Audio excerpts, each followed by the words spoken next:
Jadi kalau kita lihat peta besar masalah negeri ini ada 3. Yang pertama, krisis akhlak politik atau kekuasaan akibat proses politik yang menyimpang dari jiwa, nilai, dan moral agama dan budaya religius bangsa. Ya. Ini yang terjadi. Kalah bisa jadi menang dengan kecurangan yang sistematik, terstruktur, dan masif sekali. Kemudian masalah yang kedua, akar dan sumber sebagai biang kerok utamanya adalah demokrasi transaksional. Pemilu, pilpres, dan pilkada transaksional dengan peran utama cukong politik sebagai sumber utama dana pemenangan calon. Bahkan Menko Polhukam Pak Profesor Mahfud MD, 92% pilkada kemarin itu dibiayai cukong Cina. 92%. Berarti nanti kalau sudah jabat, siapa yang bermain? Cukong.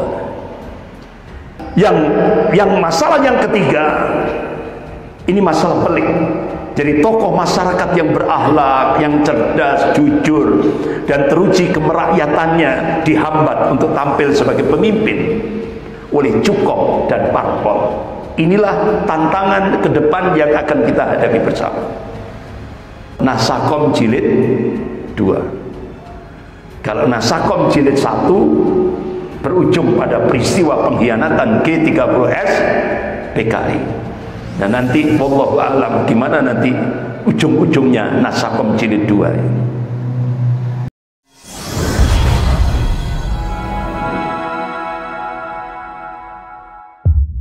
Wa syarrul umur muhdatsatuha wa kullu muhdatsatin bid'ah wa kullu bid'atin dhalalah wa kullu dhalalatin finnar. Ma'asyiral muslimin jamaah subuh rahimakumullah. Pagi ini kita membahas satu tema masa depan Islam dan tantangan umat, lebih khusus Indonesia. Bapak-bapak, ibu-ibu yang dirahmati Allah, Allah Subhanahu wa ta'ala sudah meyakinkan kepada hamba-hambanya yang amanu wa taqwa, sebagaimana firman Allah dalam surah As-Saff ayat 9. A'udzubillahi minasyaitonir rajim. Huwallazi arsala rasulahu bil huda wa dinil haqq liyudhhirahu 'ala ad-dini kullihi walau karihal musyrikun. Dialah Allah yang mengutus Rasulnya dengan membawa Al-Huda, yaitu Al-Quranul Karim, wa dinil haqq, dan agama Allah yang hak, yaitu ad-dinul Islam, liyudhhirahu 'ala dini kullihi, agar Allah menangkan di atas semua agama-agama ini, walau karihal musyrikun, walaupun orang musyrik itu benci. Jadi dalam surah As-Saff ayat 9 ini Allah Subhanahu wa ta'ala yang menciptakan alam jagat raya ini. Allah Subhanahu wa ta'ala yang menguasai rotasi alam jagat raya ini. Allah Subhanahu wa ta'ala yang meninggikan langit tanpa tiang ini mengabarkan bahwa Islam akan dimenangkan oleh Allah di atas semua agama-agama ini. Walau karihal musyrikun, walaupun orang musyrik benci, tetap Islam akan dimenangkan oleh Allah Subhanahu wa ta'ala. Ini kita diyakinkan oleh Allah Subhanahu wa ta'ala tentang masa depan Islam. Jadi masa depan ada di tangan Islam. Allah sendiri yang mengabarkan. Begitu juga Rasulullah sallallahu alaihi wasallam 1442 tahun yang lalu mengabarkan kepada umatnya. Qala Rasulullah sallallahu alaihi wasallam, "Inna Allah yab'atsu li hadhil ummah ala ra'si kulli mi'atin sanatin may yujaddidu laha dinaha." Rawahu Abu Dawud.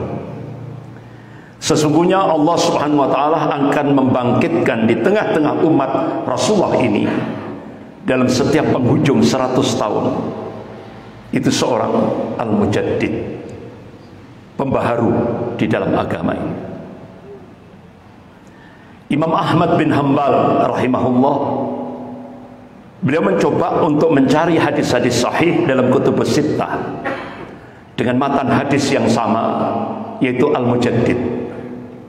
Masya Allah, beliau temukan hadis-hadis sahih itu. Beliau kaji, beliau teliti. Akhirnya beliau mengambil satu khulasah, kesimpulan. Mujaddid yang pertama adalah Khalifah Umar bin Abdul Aziz rahimahullah, cucunya Khalifah Umar bin Khattab radhiyallahu anhu. Kemudian 100 tahun lagi mujaddid yang kedua, gurunya beliau Imam Syafi'i rahimahullah. Kemudian 100 tahun lagi, jawabannya wallahu a'lam, hanya Allah yang tahu. Nah, ulama-ulama mencoba untuk melakukan hitungan matematis. Itu kan hijriyah, tapi dicoba dimasehikan. Insya Allah 2024. Nah, bapak-bapak, ibu yang dirahmati Allah, beberapa tokoh-tokoh ulama dunia, di antaranya Syekh Dr. Abu Bakar Al-Awawidah. Beliau adalah wakil sekjen Rabithah Ulama Palestina di Bilad Syam. Selama di penjara Israel, beliau mengkaji beberapa kitab-kitab tentang pemantik awal kebangkitan Islam global. Akhirnya beliau mengambil satu kesimpulan, insya Allah akan munculkan dari arah timur, yaitu Indonesia. Bahkan beberapa tokoh-tokoh ulama dunia melakukan ijtima seluruh dunia Islam di Timur Tengah. Semuanya berdoa kepada Allah, mudah-mudahan Indonesia menjadi pemantik awal Safatul Islamiyah, kebangkitan Islam global. Akhirnya salah satu perwakilan dari Ijtima ulama seluruh dunia Islam itu datang ke Jakarta dan menyampaikan di depan Gubernur DKI Pak Anies Baswedan, insya Allah Indonesia menjadi pemantik awal kebangkitan Islam global, yang nanti puncaknya sebagaimana Rasulullah SAW bersabda, qala Rasulullah SAW fi Baitul Maqdis wa akna fi Baitul Maqdis. Ini hadis sahih rawahu Ahmad. Jadi pusat kemenangan Islam di akhir zaman Allah takdirkan di Baitul Maqdis dan di sekitar Baitul Maqdis. Bapak-bapak, ibu-ibu yang dirahmati Allah, itulah beberapa berita yang dikabarkan oleh Allah dan Rasulnya. Nah, sekarang bagaimana masa depan Islam dari kalangan musuh-musuh Islam? Nah, ini. Jadi perlu kita tahu juga ini. Jadi musuh-musuh Islam bagaimana memotret masa depan Islam? Mulai tahun 1954 ada pakar sejarah dunia dari Britania. Dia melakukan riset dan akhirnya hasil risetnya dibukukan. Bahkan itu jadi bestseller. Judulnya Civilization on Trial, ujian atas peradaban. Dia tulis secara objektif karena dia pakar sejarah, bagaimana Islam pernah memimpin dunia ini hampir 13 abad lebih. Itu diakui oleh dunia. Tapi dia hasil risetnya dia prediksi pusat komunisme internasional akan tumbang. Bahkan kapitalisme Amerika juga akan tumbang. Dia menulis dunia Islam akan kembali memimpin dunia ini. Akan tapi bapak-bapak ibu yang dirahmati Allah, di ujung tulisannya dia menampakkan bahwa dia seorang kafir yang kafah. Ya. Ditulis di situ, semoga ini tidak terjadi. Jadi dia seorang pakar sejarah objektif, dia tulis. Tapi di ujung tulisannya dia berdoa, semoga tidak terjadi. Berarti dia menunjukkan bahwa dia sebagai seorang kafir yang kafah. Artinya apa? Kebencian terhadap Islam itu ada. Tapi dia pakar sejarah objektif, masa depan ada di tangan Islam. Bahkan bapak-bapak ibu yang dirahmati Allah, National Intelligence Council itu komandannya Amerika, menaungi 15 negara melakukan riset. Ternyata dari 15 negara itu tadi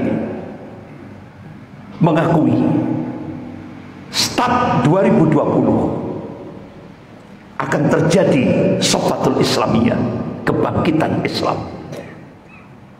Dia akui, dan itu tidak bisa dihambat, tidak bisa dihambat. Ya. Bahkan dinas intelijen Rusia itu melakukan riset kebangkitan Islam global itu diprediksi 2025. Ini hasil analisis intelijen Rusia.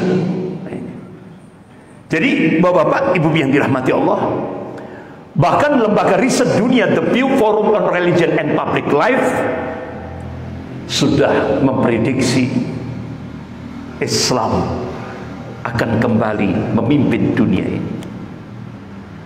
Padahal ini lembaga riset milik orang kafir. Jadi mereka mengakui Islam akan kembali memimpin dunia ini. Nah, bapak-bapak, ibu-ibu yang dirahmati Allah, dari apa yang saya sampaikan, bahkan harapan ulama-ulama dunia, Indonesia diharapkan untuk menjadi pemantik awal kebangkitan Islam global.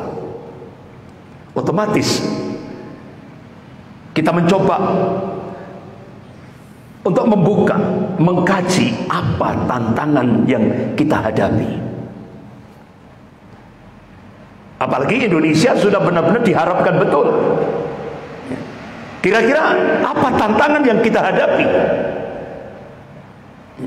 Sampai Syekh Dr. Abu Bakar Al-Awawidah di Masjid Jogogarian Yogyakarta bulan Juli 2015 dengan suara terbata-bata sambil meneteskan air mata, beliau sampai mengungkapkan, wahai umat Islam Indonesia, genapi syarat-syaratnya supaya kalian layak dipilih oleh Allah untuk menjadi pemantik awal kebangkitan Islam global.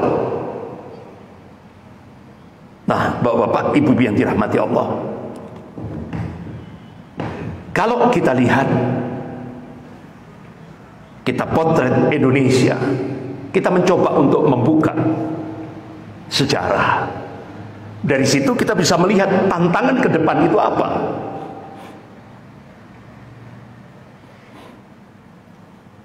Bapak Muhammad Natsir, Allahumma yarham, beliau adalah Perdana Menteri Republik Indonesia yang pertama. Beliau adalah pencetus Negara Kesatuan Republik Indonesia. Bahkan pakar-pakar sejarah menulis ada 2 proklamator di Indonesia ini. Proklamator pertama 17 Agustus 1945, Soekarno-Hatta. Proklamator kedua 17 Agustus 1950, Bapak Muhammad Natsir. Jadi ketika itu Indonesia pasca konferensi meja bundar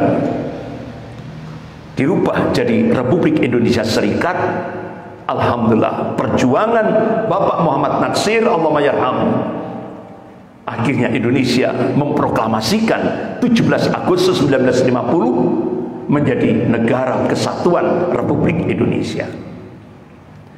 Jadi Pak Natsir, Bapak Muhammad Natsir, Allahumma yarham, ini bangsa ini berhutang kepada para ulama.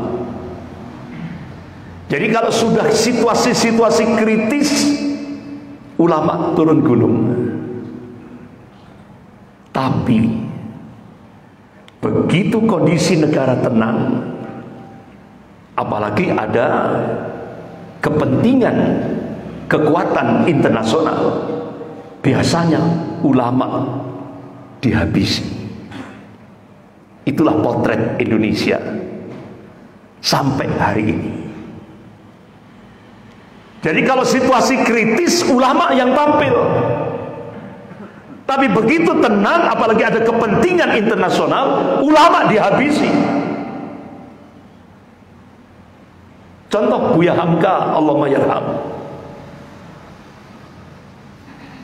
Jadi ketika situasi kritis, tokoh-tokoh ulama masyumi luar biasa. Tapi begitu ada kepentingan internasional, apalagi pada saat itu Indonesia membuka jaringan Jakarta, Peking, Cina, sehingga akhirnya Buya Hamka dijebloskan ke penjara tanpa prosedur hukum. Beliau diseksa di dalam penjara dan seluruh harta kekayaannya disita. Kira-kira sejarah berulang dan berulang. Itulah Indonesia. Jadi kalau situasi kritis, ulama diminta turun gunung. Pada saat penjajahan, ulama yang turun gunung. Tapi kalau sudah ada kepentingan tadi, ulama dihabisi. Nah, itulah. Makanya apa yang menimpa Bapak Muhammad Natsir, itu yang sekarang ini kita rasakan.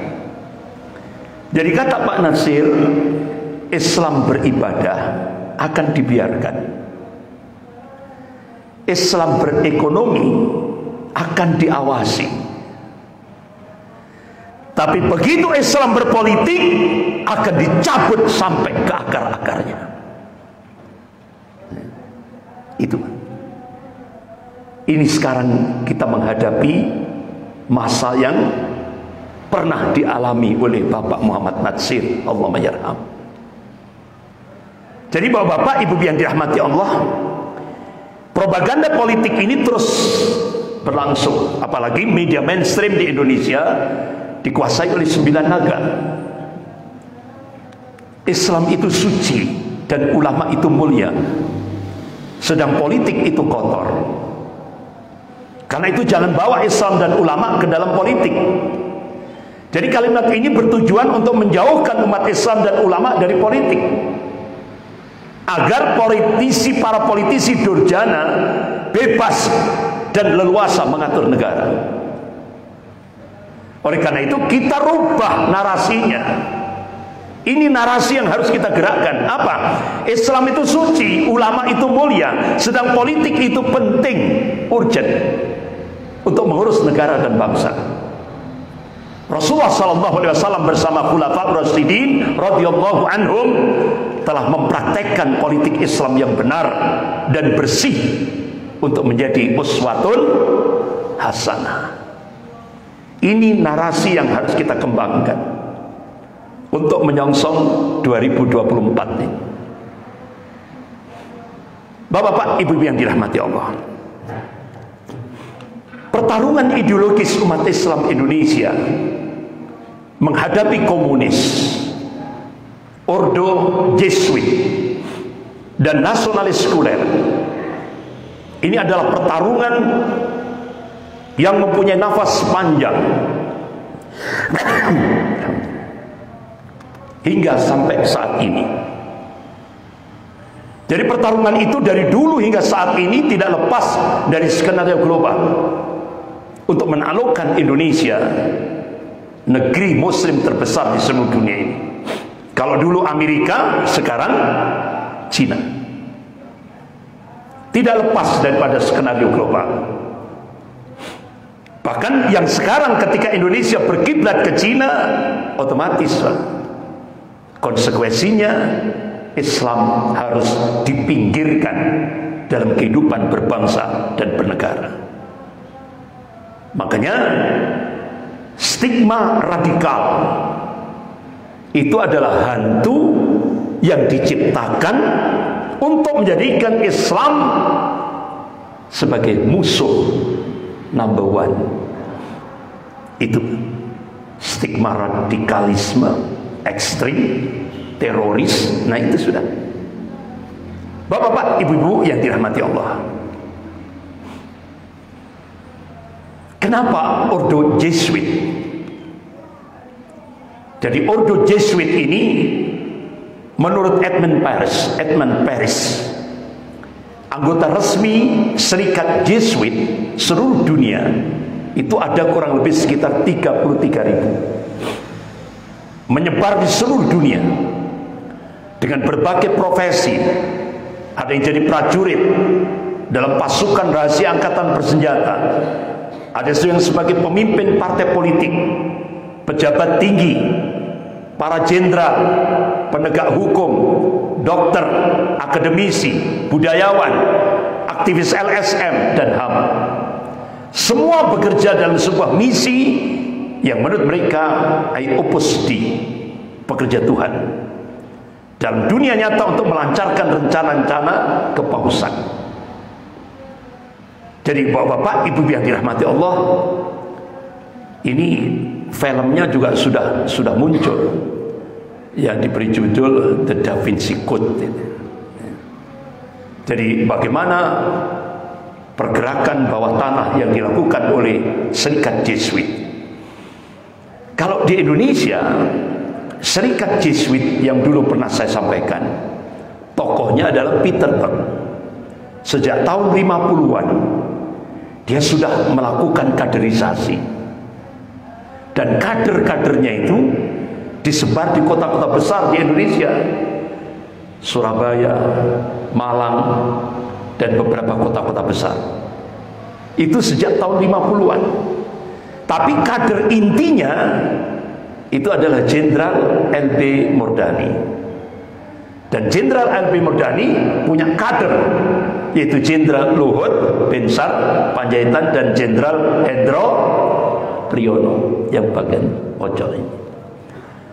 Sementara Jenderal Ali Murtopo itu bukan kader, tapi itu hasil penggalangan, ya, hasil penggalangan.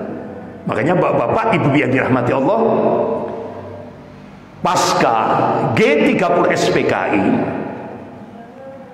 Peter Berg langsung masuk ke Ainer Second, pusat kekuasaan. Dia cari siapa yang paling dekat dengan Presiden Soeharto, yaitu Jenderal Ali Murtopo. Nah, Peter Berg berjanji kepada Jenderal Ali Murtopo,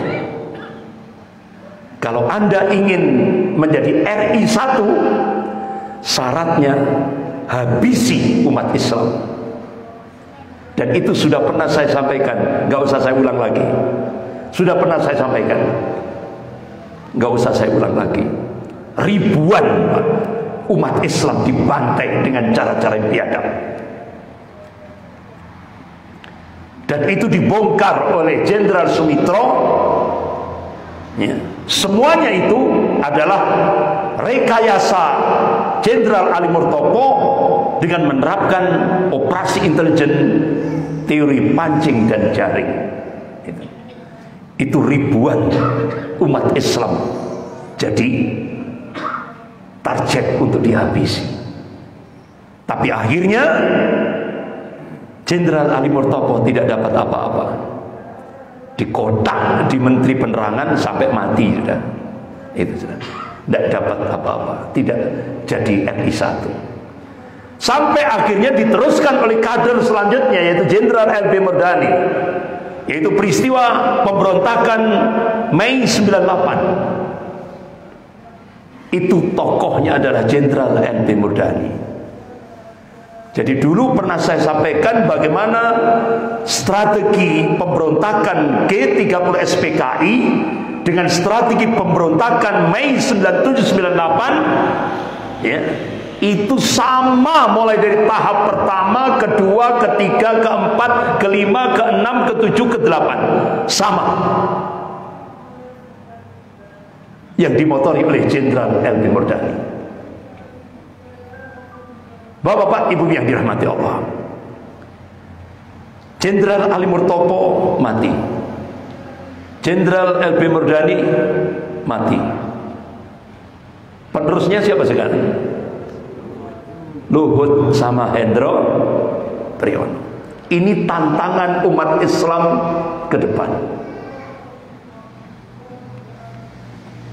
Jadi tidak lepas daripada kekuatan Ordo Jesuit. Jadi bapak-bapak, ibu yang dirahmati Allah, kalau dulu LB Mardhani, sekarang Luhut Panjaitan. Kronologisnya itu start 2012. Jadi para mafia Taipan 9 naga memasang seorang pion pada pilkada DKI Jakarta. Ini kronologisnya. Ribuan pencitraan diluncurkan ke seluruh penjuru media elektronik dan juga sektor media sosial. Mereka hantam dengan jutaan pencitraan sang pion, sehingga hipnotis pencitraan itu sukses besar. Akhirnya rakyat mengambil simpati dan harapan kepada sang pion. Para mafia Taipan tersebut memenangkan pertarungan Pilkada 2012, puncaknya pada Pilpres 2014. Jadi pencitraan itu menghipnotis umat Islam seluruh Indonesia. Berhasil, yang dimotori oleh Stan Greenberg. Jadi ini kerjasama antara Zionis Yahudi, 9 naga, Vatikan, dan Cina. Kalau dulu Amerika, sekarang Cina. Ini Pak. Kira-kira bapak-bapak, ibu yang dirahmati Allah, semua aktornya adalah Ordo Jesuit. Ini tantangan kita ke depan. Bapak-bapak, ibu yang dirahmati Allah, makanya setelah sukses 2014, langsung Luhut terbang ke Vatikan dan ke Cina. Ini the real presiden. Bapak-bapak, ibu yang dirahmati Allah, sehingga akhirnya muncullah Nasakom Jilid 2. Kalau Nasakom Jilid 1 berujung pada peristiwa pengkhianatan G30S PKI. Dan nanti wallahu a'lam gimana nanti ujung-ujungnya Nasakom Jilid 2. Kalau Nasakom Jilid 2 ini nasionalisnya PDIP, agamanya Islam Nusantara, komunisnya PKI Perjuangan. Ini PKI Perjuangan. Bapak-bapak, ibu yang dirahmati Allah, otomatis untuk mewujudkan Nasakom Jilid 2 ini, lobi-lobi terhadap Israel sudah sejak dini disambung oleh Sekjen PBNU Kiai Haji Yahya Stakuf ke Presiden Israel dan Perdana Menteri Israel Benjamin Netanyahu.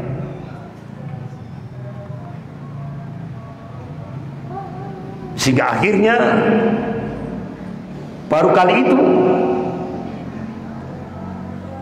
Sekjen PBNU disambut dengan konser musik terbesar di Israel. Ya. Jadi artinya apa? Inilah sebuah strategi untuk memunculkan Nasakom Jilid 2. Jadi membuka hubungan dengan Israel. Bahkan antara kakak dan adik ini the same, sama. Bagaimana Pak siapa ini Stakuf, siapa ini Yakut, ya kan? Pak Yakut saat Ahok terbukti menistakan Al-Quran, akhirnya beliau memberikan julukan Ahok itu Sunan Kalijodo. Bagaimana Sukmawati ketika menistakan syariat Islam, Pak Yakut Kumas langsung memberikan statement, jangan terburu-buru menghakimi puisi Sukmawati.